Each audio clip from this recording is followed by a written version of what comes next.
네, 여러분 반갑습니다. 트럼프 대통령이 또 관세 폭탄을 터뜨리고 있습니다. 트럼프 관세 발작이 재현되고 있는 모습인데요. 이번에는 그 대상국이 유럽연합입니다. 유럽연합, EU라고 불리는 사실상의 경제동맹체 연합국인데요. 여기는 모두 영국, 프랑스, 영국은 빠졌습니다. 독일, 프랑스, 이탈리아 등 유럽의 무려 27나라가 속해 있는 거대한 경제 그룹입니다. 유럽연합과 미국의 경제 전쟁이 터진다면 그것은 미국과 중국의 무역전쟁 못지않게 뉴욕 증시나 세계 경제에 큰 파장을 몰고 올 것으로 보입니다. 특히 중국은 그동안에도 미중 무역 갈등을 계속 해왔고 또 전 세계가 미국이냐 중국이냐 둘 중 하나의 블록 전쟁을 해온 상태이기 때문에 많이 면역이 되어 있습니다.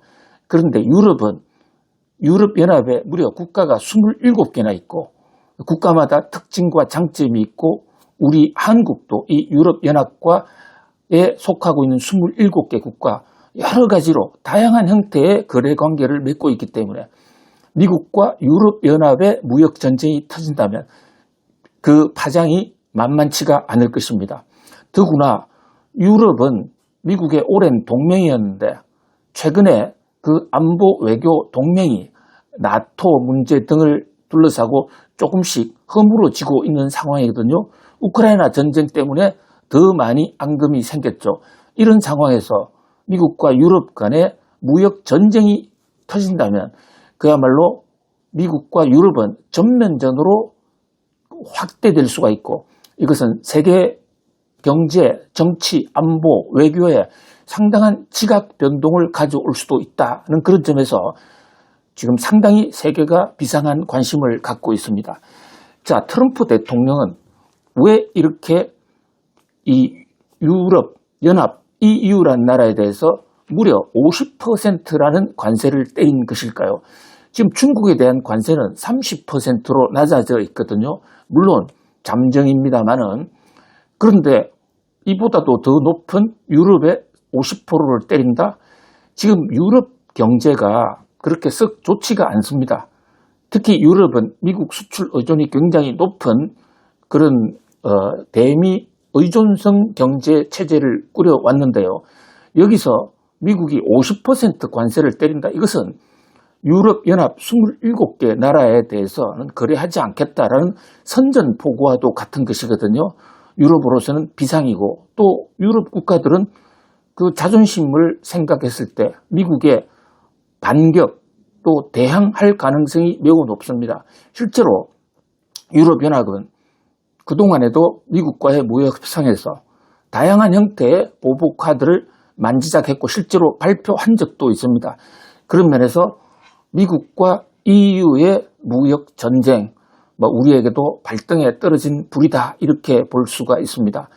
트럼프가 미국에 대해서 트럼프가 유럽연합에 대해서 관세 폭탄을 때리는 이유, 1차적인 이유는 유럽연합이 미국에 너무 많은 물건을 수출하고 반면에 미국산 물건은 별로 사가지 않는다 해서 유럽연합 27개 국가들의 미국에 대한 무역 흑자가 갈수록 늘어나고 있고 이것이 미국의 무역 적자로 연결되면서 미국 경제가 고통을 받고 있다. 이런 대목이거든요. 자, 구체적인 통계를 한번 볼까요? 지금 이 유럽연합이 2024년도에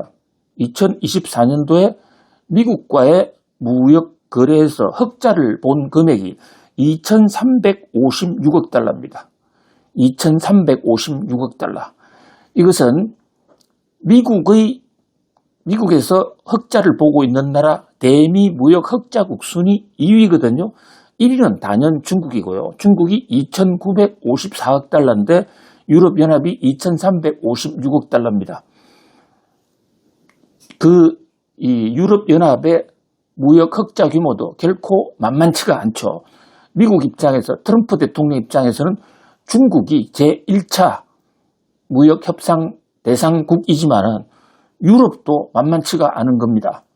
특히 유럽은 미국 입장에서는 우리가 안보를 해주느라고 돈을 얼마나 쓰는데 유럽은 미국을 상대로 무역 흑자를 누려서 미국의 돈을 빼앗아 간단 말인가? 이래서 상당히 비분강개하고 있는 이런 모양새거든요. 미국의 2024년도 연간 무역 수지 적자가 약 9,184억 달러. 그러니까 1조 달러가 조금 못 미칩니다. 그렇다면 유럽이 2,356억 달러니까요. 미국 전체의 무역 적자 중에서 유럽 때문에 약 20% 적자가 생기고 있다. 미국 무역 수지 적자의 20% 정도는 유럽이 뺏어간 것이다. 이렇게 볼 수가 있습니다. 따라서 트럼프 대통령이 EU를 상대로 이런 무역 관세 폭탄을 터뜨리는 것은 어떻게 보면 당연한 일인지도 모르겠습니다. 그러나 유럽의 시각은 좀 다릅니다. 유럽연합은 무역 수지 적자만 놓고 보면 미국의 주장이 맞다. 유럽연합이 미국과의 거래에서 많은 돈을 번다. 연간 흑자액이 2,356억 달러란 통계를 부인하는 건 아닙니다. 그런데 실제로 돈이 오고 가는 것은 무역뿐만이 아니거든요. 우리가 흔히 경상수지라고 하면 경제학에서 말하는 경상수지는 크게 세 가지를 포괄하는 개념입니다. 하나는 무역수지, 그 다음에 또 하나는 무역 외에 서비스수지, 그리고 배당수지. 그러니까 무역은 상품을 사고 팔아서 생기는 서로 흑자냐 적자냐를 따지는 밸런스고요. 두 번째, 서비스는 이를테면 구글 사용량이나 선박 사용량, 이런 물건은 오고 가지 않지만 서비스, 용역이 오고 가면서 주고받는 돈, 그것의 청산 결과가 서비스 무역 수지거든요. 또 하나 더 있습니다. 배당. 예를 들어서 회사를 유럽이 미국에 자본을 투자했다든지 그 반대로 미국 자본이 유럽에 들어가서 사업을 하는 경우에 그 회사가 돈을 벌면 배당을 하는데 이때 배당금이 주주에게 돌아가지 않습니까? 그 배당금이 왔다 갔다 하면서 생기는 수지, 이것을 배당수지라고 부릅니다. 유럽연합의 주장에 따르면요, 무역 수지에서는 2,356억 달러의 흑자가 맞는데 무역 외수지인 서비스 수지와 배당 수지에서는 오히려 미국이 흑자를 보고 있다. 유럽이 미국의 적자를 보고 있다는 것입니다. 그 대표적인 예로 구글이나 애플 같은 이런 디지털 서비스의 그 가입료, 또 이용료, 이게 엄청나게 지불되고 있지 않습니까? 이게 유럽 사람들 주머니에서 미국으로 넘어가고 있거든요. 뭐 그 밖에도 또 미국 자본이 유럽에 들어와서 투자해놓은 회사들이 많은데 그 투자해놓은 회사들이 배당을 받아가면 이것이 유럽연합으로부터 돈이 미국으로 빠져나간단 말이죠. 이런 무역 외 수지인 서비스 수지와 배당 수지까지를 감안해서 전체적으로 경상 수지를 보면 유럽이 미국에 대해서 보고 있는 흑자가 500억 달러로 줄어든다고 유럽연합은 주장하고 있습니다. 500억 달러의 흑자도 물론 많은 것이죠. 그러나 유럽연합 입장에서는 미국이 2,356억 달러의 무역 흑자만 놓고 이 유럽연합을 압박하는 것은 부당하다. 실제로 경제에 부담을 주는 가장 중심 지표는 무역 수지에다가 무역 외 수지인 서비스 수지와 용역 수지를 합한 건데 경제학의 정통 원리대로 경상수지 기준으로 하자, 이렇게 지금 반박을 하고 있습니다. 뭐 어찌되었든 트럼프는 무역 수지를 중점적으로 봐서 유럽연합 때문에 미국 경제가 망하고 있다, 거들나고 있다, 이렇게 주장을 하고 있는가 하면 유럽은 그렇지 않다. 우리는 서비스와 배당에서 미국에 대해서 많은 적자를 보고 있기 때문에 무역 수지 적자 그렇게 심각한 거 아니다. 전체를 통틀어 보면 그런 대로 균형이고 유럽이 조금 흑자가 있다는 정도로 좀 대수롭지 않게 사태를 과소평가하고 있거든요. 그렇다 보니까 지금 협상이 잘 안 되고 있습니다. 자, 우리가 무역 협상, 관세 폭탄 속에 무역 협상하면 흔히 관세율에 천착을 하는, 관세율을 중점적으로 보는 경향이 있습니다. 그도 그럴 것이 트럼프가 때린 것이 관세 폭탄이고, 관세 폭탄 때문에 세계 경제가 지금 타격을 받으니까, 그렇다면 트럼프가 요구하는 것은 무엇일까? 유럽도 같이 관세를 낮춰주면 될 것이 아니냐. 이게 상호 관세의 1차적인 개념이죠. 미국이 상호 관세율을 때리는 것만큼 유럽도 그에 비슷한 수준의 관세율을 때린다면 서로가 상호 관세 측면에서는 공평한 게 아닌가, 이렇게 주장하는 학자들이 있고, 실제로 경제학에서도 이 관세율을 굉장히 중요한 지표로 삼고 있습니다. 그러나 트럼프 대통령은 좀 생각이 달라요. 트럼프 대통령은 미국은 자유무역국가로 해서 눈에 보이지 않는 비관세 장벽이 없다, 완전 시장 자율로 되어 있기 때문에 오로지 외국 물건 들어오는 것을 견제하는 것은 관세율밖에 없는데, 그동안에는 관세율도 낮았다. 그런데 유럽연합은 미국에 대해서 관세율만 높았던 것뿐만이 아니라 눈에 보이지 않는 인비지블 테리프, 이것을 비관세 장벽이라고 합니다. Non-tariff trade barrier. 관세는 아니지만 관세보다도 더 막강한 그런 미국의 유럽연합 진출을 막는 그런 비관세 장벽이 있다. 이것을 해결해달라. 그래서 지금 미국과 유럽의 전쟁은요, 서로 양국이 모두 관세를 내리자, 얼마만큼 내릴 것이냐, 이 전쟁이 아닙니다. 미국의 요구는 영국이 아닌 유럽 27개국, 영국은 유럽연합에서 브렉시트라는 이름을 통해서 탈퇴했기 때문에 유럽연합이 아니죠. 이 유럽연합 27개국이 비관세 장벽을 낮춰라. 관세도 물론 낮춰야 되지만 그것은 마이너한 문제고, 인비지블 무역 장벽을 없애라 고 주장하고 있는 반면에, 미국은 만약에 유럽이 그 비관세 장벽을 없애주면 관세 폭탄 지금 때리기로 한 50%를 안 때릴게. 그러니까 미국이 앞으로 해줄 수 있는 카드는 관세를 내려주는 것이고, 유럽은 관세는 찔끔, 그것은 큰 이슈가 아니다는 거죠. 그 대신에 비관세 장벽을 없애라, 이렇게 지금 주장하고 있거든요. 따라서 지금 트럼프의 관세 폭탄을 이해하려면 관세율이 얼마나 높으냐, 낮으냐, 이것은 폭탄 차원에서 트럼프의 협상 카드고요. 우리가 정말 알아야 될 것은 트럼프가 요구하는 눈에 보이지 않는 비관세 장벽 없애라는 그게 무엇이냐. 이것을 유럽연합이 정말로 트럼프 요구대로 해제해 줄 수 있다면 미국과 유럽의 무역협상은 쉽게 끝날 수도 있습니다. 그런데 현재 드러난 양상을 놓고 보면 그렇게 사태가 만만치는 않아요.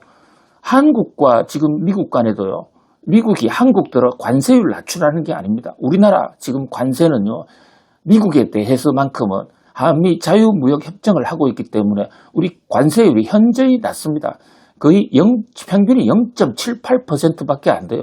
관세가 없는 거나 마찬가지죠. 그런데 우리가 더 이상 무슨 관세를 내려주겠습니까? 물론 품목에 따라서 일부는 쌀과 같은 이런 특정 품목의 관세가 높은 대목도 있지만 평균 관세율은 굉장히 낮아요. 지금 미국이 요구하고 있는 것은 한국에 대해서 관세율 낮추라는 것이 아니라 한국의 비관세 장벽을 낮추라, 이거거든요. 낮추라 또는 비관세 장벽을 없애랍니다. 그러니까 어찌 보면 지금 미국이 유럽연합에 주장하고 있는 비관세 장벽 철폐 요구나 미국이 한국에 요구하고 있는 비관세 장벽 철폐 요구는 거의 비슷하다. 그런 점에서 미국과 유럽연합의 이 관세 전쟁이 어떤 결과가 나오느냐, 또 그 협상 과정에서 어떤 마찰이 빚어지느냐, 이것은 앞으로 우리 새 정부가 이제 6월 3일 이후 들어서고 나면 그 정부가 꾸려나갈 미국과의 관세 협상, 거기서 우리에게는 아주 중요한 교훈 또는 반면 교사가 될 수가 있는 것이거든요. 그런 관점에서 미국과 한국의 한미 무역 갈등, 관세 폭탄 전쟁을 벗어나기 위해서도 이 유럽과 미국의 무역 협상 우리 좀 지켜볼 필요가 있습니다. 자, 그렇다면 트럼프 대통령이 말하는 눈에 보이지 않는 인비지블 관세, 영어로 구체적으로 얘기하면 난-테리프, 왜 관세가 아닌 트레이드 베리어, 무역 장벽, 뭐가 있느냐. 트럼프 대통령이 친히 본인의 SNS 트루스 소셜을 통해서 지금 전 세계가 미국을 괴롭히는 눈에 보이지 않는 비관세 무역 장벽 8개가 있다고 하면서 그 8개를 소상하게 소개를 한 적이 있습니다. 트럼프의 속내가 많이 담겨 있다, 이렇게 볼 수가 있습니다. 자, 여기서 8개 간략하게 소개를 일단 해드리고 그 중에서 의미 있는 대목을 몇 개 함께 짚어보겠습니다. 트럼프가 지적한 전 세계의 이 불공정 무역 비관세 8대 부정행위, 그 1번은 환율 조작입니다. 2번은 부가가치세, 세 번째가 덤핑, 4번째가 보조금, 또 5번째가 농업 기준을 통한 수입 규제, 또 6번째가 보호적 기술 수준 규제, 그 다음에 7번째 지식재산권, 8번째 환적이거든요. 우리 구독자님들 대부분 아시겠지만은 요 개념을 살짝 간단하게 좀 설명하고 다음 얘기로 이어갈게요. 우선 첫 번째 트럼프가 지적한 환율 조작인데요. 미국은 환율을 멀쩡하게 시장 기능에 의해서 달러 환율을 잘 조정하고 있는데, 트럼프의 주장입니다. 유럽연합이나 한국 등이 자국 통화 가치를 의도적으로 떨어뜨려서 환율을 조작하는 것이죠. 그러면 환율을 통화 가치를 떨어뜨린다, 환율을 올린다는 얘기인데, 그렇게 되면 그 나라의 수출 경쟁력이 세지고 그 상대방인 미국은 수출 경쟁력이 떨어지거든요. 그래서 요즘 우리나라 환율을 비롯한 전 세계 환율이 요동치고 있는 것입니다. 트럼프 대통령은 환율을 조정하는 인위적인 조정을 통해서 자국의 수출 경쟁력을 올리는 것 좌시하지 않겠다. 그동안에 통화 가치를 많이 떨어뜨린 나라, 즉 환율을 많이 올린 나라는 이제는 환율 좀 내려라, 이러면서 노골적으로 평가 절상 압력을 가하고 있습니다. 최근 우리나라 돈 가치가 자꾸 올라가는 거, 평가 절상되는 거, 거꾸로 얘기하면 우리나라 환율이 자꾸 떨어지고 있는 것도 트럼프가 말하는 바로 환율 조작과 직접적인 상관관계가 있다, 이렇게 볼 수가 있겠습니다. 자, 그 다음에 두 번째가 부가가치세인데요. 부가가치세는 Value Added Tax라고 그래서 상품의 거래 단계마다 조금씩 이제 새로운 가치가 창출되는 부분에 그 거래 단계마다 세금을 때리는 거 아닙니까? 자, 이게 미국은 부가세가 없습니다. 그런데 유럽연합과 한국은 부가가치세가 있어요. 근데 부가가치세 세율이 무려 유럽은 20%, 일부 나라는 20%가 더 넘어갑니다. 트럼프는 이 대목을 지금 정조준하고 있는 것이죠. 특히 유럽연합에 대해서는 비관세 장벽 부정행위 8개 중에서 유럽이 가장 나쁜 짓은 바로 부가세다. 부가세 때문에 미국 상품이 유럽으로 진출하지 못한다. 세금 폭탄 때문에. 근데 이 대목에서 유럽연합은 그게 무슨 소리냐. 부가세는 모든 상품에 대해서 공평하게 매겨지는 것이다. 미국 상품이든 유럽 상품이든 똑같은 세율이 적용되기 때문에 이것은 공정무역이다, 이렇게 주장을 하고 반박을 하고 있습니다. 자, 그런데 트럼프 대통령이 한 걸음 더 나아갑니다. 형식 논리적으로 보면 모든 나라에 똑같은 부가세가 적용되기 때문에 공정무역이라 할 수 있을지 모르지만 미국 수출입자 입장에서는 미국의 수출품이 유럽으로 갈 때 미국에 팔 때는 세금이 없는데 유럽에 팔 때는 20% 세금이 부여되면 미국 기업이 유럽에서의 유럽 기업과의 경쟁이 문제가 아니라 우선 미국 내에 바로 내수 판매를 하는 게 훨씬 유리하기 때문에 아예 수출할 엄두를 못 낸다. 수출 의지를 꺾는다는 것이죠. 그러니까 유럽연합에 있는 기업들은 어차피 그 지역에서 생산품을 만들기 때문에 세금이 많고 적더라도 일단 그 지역에서 우선 1차적으로 판매를 생각할 수 있지만 미국 등 유럽연합이 아닌 다른 나라에서 물건을 생산하는 사람들 입장에서는 일단 자국에 먼저 팔게 된다. 그러다 보니까 미국의 수출이 줄어든다. 이런 논리를 들고 있는 것입니다.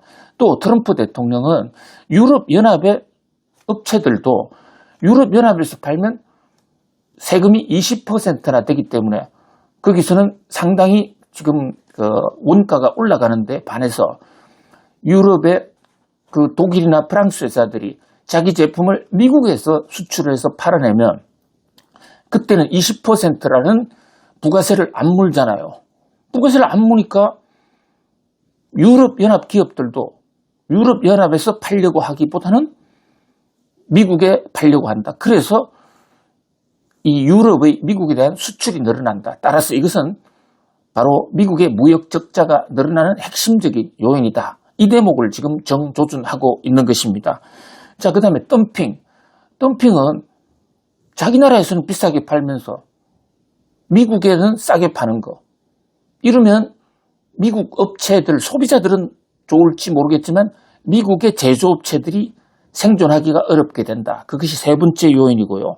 자, 네 번째, 국가 보조금, 수출 보조금 막 줘서 정부가 기업체에 보조금 주면 그 기업들은 결과적으로 싸게 물건을 만들어내는 거나 마찬가지인데 이것은 보조금이 없는 미국 기업과 비교할 때 공평성, 공정성에서 어긋난다. 이런 논리죠. 그 다음에 다섯 번째, 이 농업과 농수축산물의 기준인데요. 특히 쇠고기 수입 문제를 지적을 하고 있습니다. 한국은 월령, 그러니까 월 단위로 나이가 30개월 이상 된 쇠고기는 광우병의 소지가 있다고 해서 수입하지 않죠. 그런데 이 대목을 트럼프 대통령은 국제적으로 30개월 됐다면 그 소가 광우병 위험이 있다는 기준도 없는데, 과학적으로 검증된 기준도 없는데 한국이 30개월을 임의적으로 만들었다. 그런 기준 없애라. 유럽연합에도 마찬가지로 해당되는 내용입니다. 자, 그 다음에 기술 기준. 이를테면 기술 표준을 만들어 놓고 배터리라든지 또는 공해 방지 시설, 국제적으로 스탠다드로 인정될 수 있는 기준이 아닌 자기 나라만의 표준을 만들어 놓고 외국 업체들이 그 기준을 충족 못한다고 해서 못 들어오게 하면 결국은 외국산 수입 규제가 아니냐. 이 대목 풀어라. 그 다음에 지식재산권이요. 여러 가지 로열티나 특허 같은 게 미국이 지금 제일 많이 만들고 있는데 이것을 중국 또는 제3국들이 이것을 허가도 받지 않고 로열티도 안 내고 불법 복제하고 있다. 그런데 미국은 이 지적재산권, 지식재산권을 만들기 위해서 엄청난 돈을 써서 간신히 만들었는데 그것을 다른 나라들이 카피, 복제, 짝퉁 만들어가면 결국 돈은 짝퉁 만든 사람들만 버는 거 아니냐. 그래서 지식재산권 보호를 엄밀하게 해달라. 이게 7번째 주장입니다. 그 다음에 이제 8번째 주장은 환적. 환적이라는 게 바꿀 환, 교환할 환자인데요. 적은 실어낸다 이런데. 자, 이 관세가 높은 나라에서 미국으로 수출을 할 때 특히 이제 중국 같은 경우에 앞으로 아직 협상의 여지가 남아있지만 만약에 145% 관세 폭탄을 때린다면 중국에서 미국으로 수출하는 제품은 엄청난 관세를 먹어야 되죠. 그러니까 수출업자들이 꾀를 내는 것입니다. 이 중국 수출업자가 관세율이 좀 낮은 유럽이나 다른 국가로 수출하는 척 해가지고 일단 배로 한번 타고 갔다가 거기서 실었다가 다시 올리면 사실상 수출이 아닌데도 그 나라에 수출하는 것이 아니라 그 배를 타고 다시 미국으로 돌리면 실제로는 중국에서 미국으로 바로 들어오는 거나 똑같잖아요. 단지 항로만 조금 돌아왔을 뿐이지. 그러니까 관세가 낮은 나라에서 환적, 물건 실어내기 바꾸치기를 하는 그런 방식으로 관세를 포탈하는 경우가 있다. 이래서 이 8가지를 해소해달라. 이렇게 강력히 주장하고 있습니다. 한국과의 무역협상에도 이 8가지 문제가 지금 하나도 예외가 없이 계속 쟁점이 되고 있거든요. 자, 다시 한번 정리를 해볼게요. 트럼프가 요구하고 있는, 그러니까 관세 아닌 비관세 장벽 해결해달라, 철폐해달라고 요구하고 있는 8개. 첫 번째가 환율 조작, 두 번째가 부가가치세, 세 번째가 덤핑, 네 번째가 보조금, 다섯 번째가 농업 표준 기준, 그 다음에 여섯 번째가 기술 기준, 그 다음에 일곱 번째가 지식재산권, 여덟 번째가 환적, 이렇습니다. 그 중에서도요, 유럽이 가장 곤혹스러워하고 있는 대목, 이게 바로 부가세입니다. 자, 이 부가세라는 거, 우리나라 기업 하시는 분들도 부가세 때문에 정말 골치 아프죠. 부가세 계산 말이죠. 스스로 할 수 있는 기업인들 잘 없을 거예요. 이 부가세 때문에 세무사도 써야 되고 골치를 많이 앓습니다. 분기별로 한 번씩 부가세를 신고해야 되잖아요. 우리나라에 부가세가 언제 생겼냐? 이게 1977년도에 생긴 겁니다. 1977년. 자, 박정희 대통령이 1979년에 시해를 당합니다. 우리 정치, 경제, 역사를 한번 되돌아보면요. 박정희 대통령이 60년대 말부터 70년대 초반까지는 경제 중화학공업을 육성시키면서 우리나라에 대호황을 가져왔어요. 그런데 오일 쇼크 등으로 인해서 70년대 후반 좀 경제가 흔들립니다. 그때 세금이 안 거치고 경기가 너무 어려우니까 1976년에 국회를 통해서 부가세라는 것을 역사 이래 처음으로 도입을 하는 겁니다. 그것을 77년 1월부터 시행했거든요. 근데 부가세라는 게 복잡하다는 점에서 굉장히 스트레스가 되지만 경제 거래에서 가치가 창출되는 단계마다 조금씩 다 세금을 걷어야 되잖아요. 그러다 보니까 세금이 종래의 판매세에 비해서 세금이 굉장히 많아지는 겁니다. 또 종래의 판매세는 탈세도 쉬웠습니다. 한 단계에서만 기장을 안 쓰면 돼요. 그런데 부가세는요, 여러 단계를 넘쳐오면서 계속해서 조금씩 세금 내는 사람들이 있고 그 사람들이 사후에 환급을 받아야 되기 때문에 결과적으로 어느 누구도 탈세할 수 없는, 그러니까 정부가 세금을 걷는다는 측면에서는 굉장히 좋은 제도예요. 그런데 세금을 내는 사람 입장에서 보면 빠져나갈 길도 없고 과거의 판매세보다는 세금이 훨씬 더 많아졌고 못 살겠다, 경기도 나쁜데. 그래서 우리나라의 민심이 1977년 후반부터 급격히 좀 나빠진 겁니다. 또 세금을 많이 걷으니까 경기도 다운했죠. 자, 이것이 이제 부산 마산 사태의 촉발 요인이 됐다라고 일부 경제학자들은 주장합니다. 저도 부산 마산 사태 때문에 박정희 정부가 몰락을 했는데요. 그 요인 중에 상당 부분이 부가세 때문이다. 부가세 그만큼 무서운 겁니다.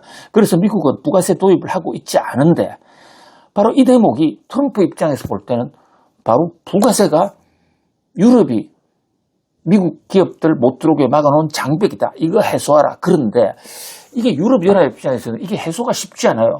조세는 주권인데 미국이 요구한다고 해서 함부로 조세 주권을 포기할 수도 없는 것이고, 그보다도 더 문제는 지금 유럽은 이 부가세가 국가 세수에 차지하는 비중이 상당히 높습니다. 그래서 이 세금을 깎아주면 국가 재정이 적자예요. 미국의 재정 적자가 바로 부가세를 없애면 유럽의 재정 적자로 오게 되고 유럽의 국가 부채 폭탄이 터질 수도 있는 것이거든요. 그래서 지금 미국과 유럽연합의 협상이 잘 안 되는 겁니다. 미국과 EU의 협상의 핵심은 부가세 쪽에 있습니다. 그리고 두 번째가 환율. 따라서 앞으로 유럽과 미국이 협상이 잘 될 것인가? 이것을 전망하기 위해서는 부가세에 관해서 유럽이 어느 정도 양보할 의사가 있느냐, 또 미국이 요구를 얼마나 낮춰줄 수가 있느냐, 이것이 첫 번째 포인트고요. 두 번째 포인트는 바로 환율. 환율 문제에 대해서 미국의 달러 약세를 유럽이 얼마나 용인할 수 있느냐. 또 세 번째까지 내려온다면 디지털, 이 구글이나 애플 같은 컴퓨터 IT를 통해서 지금 미국이 많은 무역 외수지, 서비스 수지 흑자를 벌고 있는데 인앱 결제 같은 거. 근데 여기에 대해서 지금 유럽연합의 공정거래 당국이 계속해서 벌과금을 때리고 있지 않습니까? 요 대목을 낮추라는 게 또 트럼프의 세 번째 요구이기도 하거든요. 아무튼 미국과 유럽의 무역 전쟁, 관세 폭탄 전쟁, 결코 건너편 산의 불이 아니다. 우리의 당면 문제이기도 하다. 자, 구독자님들, 이 유럽연합과 미국이 벌이고 있는 관세 전쟁도 유의할 만한 변화가 있으면 구독자님들에게 특별히 쏘아 올리겠습니다. 여러분 오늘도 성공하세요. 감사합니다.